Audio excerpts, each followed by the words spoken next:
Et s'il faut, si par exemple le client il dit que c'est pas assez, dans ce cas le premier vous le basculez en incrustation. Alors pourquoi il est en gris comme ça là? Tout simplement parce qu'on n'est pas sur le bon mode de fusion. Voilà, donc veillez bien à vérifier à chaque fois toutes les informations pour éviter les mauvaises surprises. La netteté, ça permet de bien booster les photos. Alors, salut, c'est Alex, j'espère que vous allez bien. Aujourd'hui, je voudrais vous parler d'un petit problème qu'on peut vite retrouver quand on poste ses images sur les réseaux sociaux, sur son site web, ou alors qu'on envoie tout simplement à un client. On souhaite avoir la meilleure qualité possible. Alors, je vais commencer par sélectionner 3 photos que je vais intégrer dans Photoshop. Pourquoi j'ai sélectionné ces photos-là? Comme vous pouvez le voir, si on se met à une échelle de zoom à 100%, ici, comme vous pouvez le voir dans la navigation, on est bien à 100%, on a un petit flou qui est dû simplement à la vitesse, voilà, on a un petit flou, et on a une compression assez dégoûtante ici, là, comme vous pouvez le voir, on a des effets escaliers, là, des bendings, très très moches. Bon, voilà. Je pense qu'avant tout, les problèmes de netteté sont dus à la vitesse, voilà, qui était pas très bonne. Donc du coup, on va pouvoir régler ça. Et aussi sur cette photo, on a un meilleur résultat à 100%, sauf que bon, on pourrait ajouter un petit peps, un petit truc en plus sur le visage, les yeux, la bouche et peut-être même un peu les cheveux, notamment sur la partie de gauche ici. Et sur la troisième image que j'ai sélectionnée, là aussi on se met à 100%, on manque un petit peu de netteté à mon goût sur le nez, sur la bouche et peut-être même un peu sur les cheveux devant, voilà, sur certaines mèches, et peut-être même pour ajouter un peu de texture sur l'épaule, voilà, au premier plan aussi sur son voile. Donc je pense que voilà, on a 3 photos différentes où on va pouvoir tester différents algorithmes, différentes techniques et différents niveaux de netteté. Donc ce que je vous invite à faire, c'est à ouvrir une photo dans Photoshop, vous faites votre retouche et ensuite la dernière étape, la toute dernière étape qu'il faut faire avant de publier votre image, de l'exporter, de l'enregistrer, vous devez valider le niveau de netteté. Pour ça, on se met pas à n'importe quelle échelle. C'est pour ça aussi que je recommande Photoshop. Vous mettez à une échelle de zoom de 100%. Pour en être sûr, vous ouvrez la navigation et vous venez tout simplement zoomer à 100%. Ou alors vous venez mettre ça sur un raccourci, commande 1 par exemple, tac, et vous arrivez à un niveau de 100%. Commande 2, 200%. Voilà, donc vous venez regarder le niveau de netteté à une échelle de zoom de 100%. C'est en fait l'échelle de votre photo, à savoir comment celle-ci va s'afficher quand vous l'aurez dans les mains. Voilà, donc on va regarder ça, le niveau de netteté. Mettez-vous sur les parties les plus importantes de votre photo. Si par exemple c'est un portrait, mettez-vous sur les yeux, sur le nez, sur la bouche. Venez checker chacune des parties. Si c'est un paysage, peut-être une montagne, j'en sais rien, votre sujet dans l'environnement, il faut que ce soit donc la partie la plus importante de votre photo. On prend un peu de hauteur, on regarde un petit peu à quoi ça ressemble, on voit qu'on a quand même un portrait assez joli malgré la compression. Voilà, ça peut arriver qu'on vous envoie des photos comme ça. Bon, si le client il veut quand même sa retouche, on lui fait sa retouche.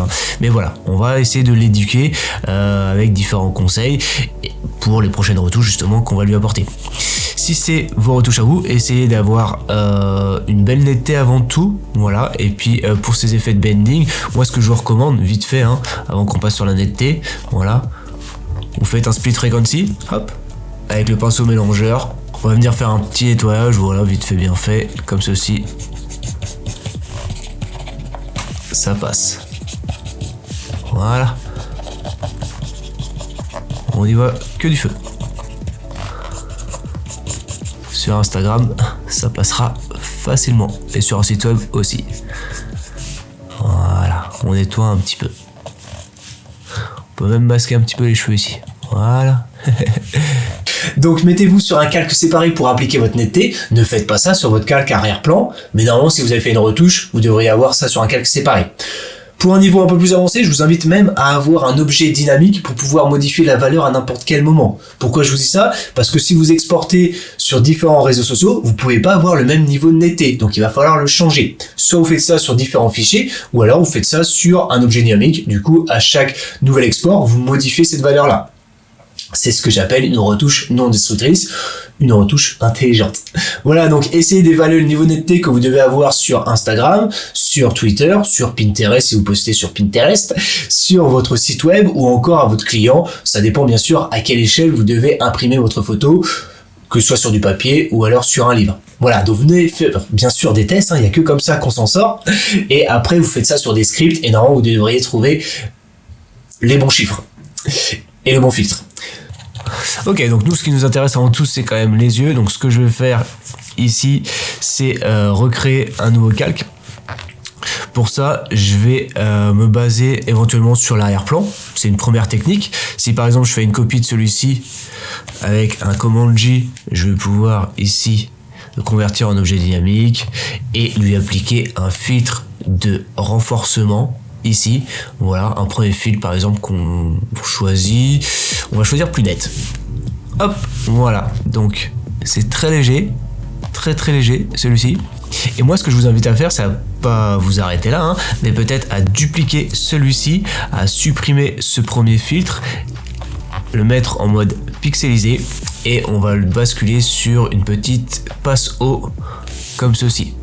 Voilà, on va chercher là le bon rayon pour avoir des beaux contours. Et moi ce que je vous invite surtout pas à faire, voilà, c'est avoir cet effet de contour lumineux qui est vraiment pas très joli et que malheureusement on peut retrouver sur des vidéos sur Instagram ou YouTube, tout simplement pour accentuer, pour donner plus d'effets. Surtout si vous regardez des vidéos de boxe, voilà, ils ont tendance à rajouter ce genre de filtre. Bon, ça fait un peu kitsch, on va dire ce qui est. Donc évitez d'avoir ce contour blanc et venez redescendre jusqu'à temps que celui-ci s'affiche. Voilà. Et bien sûr, concentrez-vous sur la zone importante. Là ici sur les cheveux c'est beaucoup trop fort, mais nous ce qui nous intéresse c'est uniquement les yeux. Donc là par exemple à 5 pixels ça me convient. Je vais même rajouter 6. Non, 5 et demi. On va redescendre, voilà, avec les flèches directionnelles. Je peux même me déplacer ici sur la zone en question pour avoir une échelle de zoom à 100%. Voilà, comme je vous ai dit, il faut se mettre à 100%, mais on y est déjà ici. Bon, je vais pas me prendre la tête à vers l'idée ici. Voilà. Et bien sûr, je vais changer le mode de fusion. Et ici, je vais choisir incrustation pour un effet plus fort ou alors lumière tamisée pour avoir un effet plus faible. Ici, lumière tamisée semble me convenir, mais je vais quand même essayer de valider mon effet avec un masque de fusion. Je vais l'afficher uniquement sur la zone en question. Je vais mettre un petit contour progressif pour y aller avec des bords doux. À 30, ça devrait fonctionner. Voilà, et je vais faire un masque. Et voilà, je peux même soustraire un petit peu l'image, ma sélection plutôt, comme ceci. Et du coup, je vais remplir en noir et refaire encore un négatif, ça va encore plus vite, avec commande I ou CTRL I. Voilà, du coup, j'affiche uniquement mon effet et je peux le masquer un petit peu en bas, voilà. Et si besoin, on peut rajouter encore un peu plus de netteté avec un command J, on vient le dupliquer. Personnellement, je trouve ça un peu trop fort, mais du coup, on peut après réduire et mettre une opacité plus légère. Voilà, par exemple, je sais pas, 50%. Et s'il faut, si par exemple le client il dit que c'est pas assez, dans ce cas, le premier, vous le basculez en incrustation. Du coup, ici, je le renomme iPass 1. Je le copie et je le renomme iPass 2. C'est un peu trop fort, personnellement, je le décocherai, voilà, pour être plus doux. Mais bon, parfois, il faut savoir faire plaisir au client. Voilà ce que ça nous donne, du coup, avec nos filtres. On fait ça dans un dossier qu'on renomme netteté en majuscule, comme ça tout le monde voit bien. Et un petit libellé pour faire joli. Hop. Voilà. Je peux même me mettre à 200% puisque vous serez sur YouTube. Voilà ce que ça donne à 200%. Je vous invite pas à regarder votre image à 200%, hein, mais vraiment à 100%. Mais quand vous serez sur YouTube, bon voilà, ça va vous aider.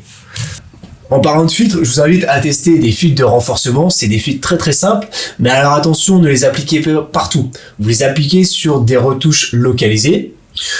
Bon, le filtre plus net, vous pouvez le faire sur l'ensemble de l'image. Par contre, si vous faites des passes hauts, je vous invite vraiment à faire ça sur une retouche localisée, notamment des yeux, le nez, la bouche pour un portrait, les cheveux aussi. Et là, ça va dépendre bien sûr de l'ouverture que vous avez utilisée. Si vous avez un flou créatif, c'est une intention de DA, hein, de direction artistique. Ne venez pas appliquer une forte netteté sur les cheveux pour récupérer des informations, puisque c'est voulu, c'est le style. Donc veillez bien à respecter la DA, la direction artistique de votre photo, même si c'est vous qui avez pris la photo, voilà. Demandez-vous si ça sert bien votre photo. On va aller plus loin, dupliquer le calque ici, retourner dans filtre divers, passe haut. Voilà, et là du coup, je vais me focaliser uniquement sur la bouche. Peut-être aller à 2 pixels. Allez, 2,2 pixels, ça devrait convenir. Et je vais tout de suite le renommer pour être bien organisé et savoir où j'applique mon effet. Et du coup, on va basculer ici en lumière tamisée. Ça sent pas assez fort, je vais tester incrustation. Voilà, et je vais l'appliquer uniquement sur la bouche. Clac, et voilà. Donc là, j'ai des bords doux. Pourquoi? Parce que sur mon lasso, j'ai un contour progressif. Mais ce que je peux vous inviter à faire, c'est aussi d'utiliser les propriétés et attribuer ici un contour progressif. Voilà, comme ceci, vous allez pouvoir appliquer des bords doux. Et donc les 3 techniques que je vous recommande, dans un premier temps, c'est le filtre plus net pour les débutants, très très simple. Ensuite, vous pouvez basculer sur une netteté optimisée, mais alors attention, il y a pas mal de réglages. Là aussi, il faut faire des tests. Mettez-vous à 100% et regardez si ça fonctionne. Faites ça sur des calques séparés, un calque plus net, un calque encore plus net, par exemple, si besoin, encore un autre calque pour la netteté optimisée. Et ensuite, la toute dernière technique que je vous recommande, la 3e, c'est la passe haut. Vous faites ça sur un calque séparé, donc c'est un calque en gris. Vous dupliquez pour ça votre arrière-plan. Vous créez filtre high pass, donc passe haut. Et là, vous essayez d'appliquer donc peut-être une retouche locale sur les yeux, sur des parties bien intéressantes, avec surtout différents réglages. Ça va dépendre bien sûr du niveau de netteté que vous souhaitez avoir sur votre photo. Le but, c'est quoi? C'est de guider l'œil du spectateur sur la partie la plus importante de votre photo. Voilà, vous guidez l'œil non pas à travers la lumière, mais à travers le niveau de netteté. Voilà, c'est différentes approches qu'on a en retouche photo. D'abord, vous le faites en lumière, et ensuite, vous continuez ce travail-là sur la netteté. Le but, encore une fois, c'est de guider l'œil, je me répète, mais c'est vraiment important. Une fois qu'on a compris ça, il se passe vraiment un truc sur nos photos. Donc voilà, ça c'était notre 2e essai. On va pouvoir aller un peu plus loin, et du coup, là, on va direct créer une passe haut. Pour ça, je fais un commande J, filtre, divers, passe haut. Je vais l'appliquer, je pense, un peu plus léger, 1,8. Allez, ça me semble bien fonctionner. Je vais le renommer T pour la bouche. On va le mettre, je pense, direct en incrustation et je vais l'afficher uniquement sur la bouche. Je rajoute une sélection, voilà, comme ceci. Hop, et voilà, c'est fait. Et du coup, pour gagner du temps, je vais le dupliquer, mais alors avant je vais mettre un contour progressif pour accentuer un petit peu, voilà, les contours. Et là, pour aller encore plus vite, donc comme je vous ai dit, je vais faire un commande J et je vais tout de suite renommer pour le nez. Et le masque de fusion, bah, ce que je vais faire, c'est que simplement je vais le supprimer. Je pourrais le remplir en noir, mais bon, franchement, j'ai envie d'aller encore plus vite. Et là, je vais peindre en blanc, voilà, juste la pointe du nez, comme ceci. Et là, je vais peut-être avoir la main un peu plus légère et basculer en mode tamisé. Accentuer un petit peu en peignant, voilà, progressivement. Ok, pas trop accentuer non plus le duvet en dessous de la bouche, mais bon, voilà, il faudrait quand même faire un petit clean parce que j'ai l'impression qu'on a des petites crêtes de nez. Voilà, des petits poils. Alors là, vous voyez que ça marche pas. Pourquoi? Parce que j'ai pas échantillonné tous les calques. Hop, voilà. On va faire un rapide nettoyage. Il faudrait faire ça avec un split frequency, mais des fois on n'a pas toujours le temps de passer sur les 2 couches. Voilà, allez, ça devrait suffire, on se remet à 100%, c'est quand même beaucoup mieux, hop, voilà, et on peut même aller plus loin avec cette fameuse ride aussi, qu'on nous demande souvent d'enlever, voilà, avec le petit cheveu aussi ici. Bon voilà, on pourrait passer encore pas mal de temps parce qu'il y a pas mal de retouches à faire, mais voilà, on peut encore aller plus loin, et cette fois-ci supprimer le masque de fusion, le renommer cheveux, sans faute d'orthographe Alex, voilà, se mettre bien sur le masque de fusion pour pouvoir le peindre uniquement à certains endroits. Voilà, on avait dit les cheveux, voilà, bon dans la zone de flou ça sert pas à grand chose, mais bon, ça peut aider. Et on avait dit aussi les voiles, donc pour ça je vais en refaire encore un autre, tout de suite renommer top. On supprime le masque de fusion, on le recrée en noir. Et là, je vais pas utiliser pinceau, je vais utiliser directement le dégradé raccourci G pour l'appliquer, hop, sur l'épaule. Voilà, je vais le faire plusieurs fois pour avoir un petit peu plus de netteté à cet endroit-là. Ok, peut-être un peu ici. Voilà, vous pouvez peindre avec le pinceau, mais aussi avec le dégradé. C'est assez rapide, facile, intuitif. Et voilà, on n'a plus qu'à regrouper tout ça dans un dossier. Ça, je vais juste le renommer clean. On va pas le prendre. Tac, tac, mettre dans un dossier. Sans faute d'orthographe, c'est mieux. Voilà. Et qu'on renomme netteté. On se se met une échelle de zoom à 100%. Voilà, c'est un tout petit plus. On s'en rend compte surtout sur la bouche. On va même passer la bouche, je pense. Voir si on le duplique pour voir ce que ça donne. Alors c'est un petit peu mieux. Ce que je vais faire, c'est simplement baisser l'opacité en appuyant sur 8. Voilà, du coup j'arrive à une opacité à 80%. Et peut-être même basculer en lumière tamisée, mais cette fois-ci à 100%. Voilà, on peut s'amuser comme ça, à marier, multiplier les effets en jouant avec les modes de fusion, en atténuant l'opacité. Voilà, on peut faire pas mal de jeux là-dessus pour avoir le meilleur effet si possible. Et du coup, juste sur les cheveux, je voudrais passer en incrustation aussi. Voilà. On peut se mettre à 200% pour voir ce que ça donne sur YouTube. Hop. Voilà, c'est juste un petit truc en plus. Hein. Et j'ai bien envie de le faire une nouvelle fois. Alors cette fois-ci, je vais en recréer une autre. Je prends l'arrière-plan parce que je vais pas mettre le même niveau de netteté. Je vais aller dire filtre, divers passe haut. Je me suis trompé. Donc dans filtre, divers passe haut. C'est pour ça que je vous recommande d'utiliser des scripts à un niveau un peu plus avancé. Et regardez les scies, ça va pas être très beau si je l'affiche comme ça. Donc je vais redescendre pour éviter d'avoir des contours blancs là. Allez, 1 pixel, ça me paraît bien. Du coup, je le renomme tout de suite netteté high en anglais, comme ça c'est plus court, puis ça parle à tout le monde. Surtout si vous parlez et vous travaillez avec des équipes internationales. Voilà, hop. Alors pourquoi il est en gris comme ça là? Tout simplement parce qu'on n'est pas sur le bon mode de fusion. Voilà, donc veillez bien à vérifier à chaque fois toutes les informations pour éviter les mauvaises surprises. Et voilà, un petit truc en plus. La netteté, ça permet de bien booster les photos. On se met à 100% et on regarde un peu ce que ça donne. À 200 pour voir sur YouTube. Le nez très léger. Pas trop non plus parce que c'est pas une partie très intéressante, on va dire, très esthétique. Même si certaines personnes ont des très très jolis nez. Là, on a quand même une vue direct sur les narines. On pourrait même accentuer un petit peu le grain de peau si possible. Voilà, enfin il est toujours possible d'aller un petit peu plus loin.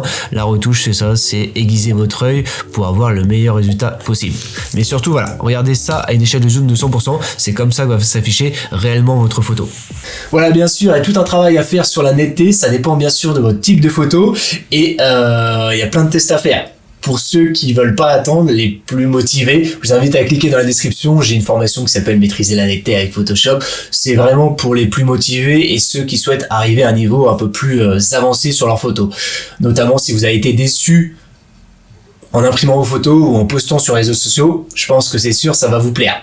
Voilà, et puis revenez dans les commentaires pour me dire ce que vous pensez de cette technique-là, si vous en avez d'autres, si vous souhaitez que je fasse des vidéos, partagez vos idées dans les commentaires, je me ferai un plaisir de revenir dessus.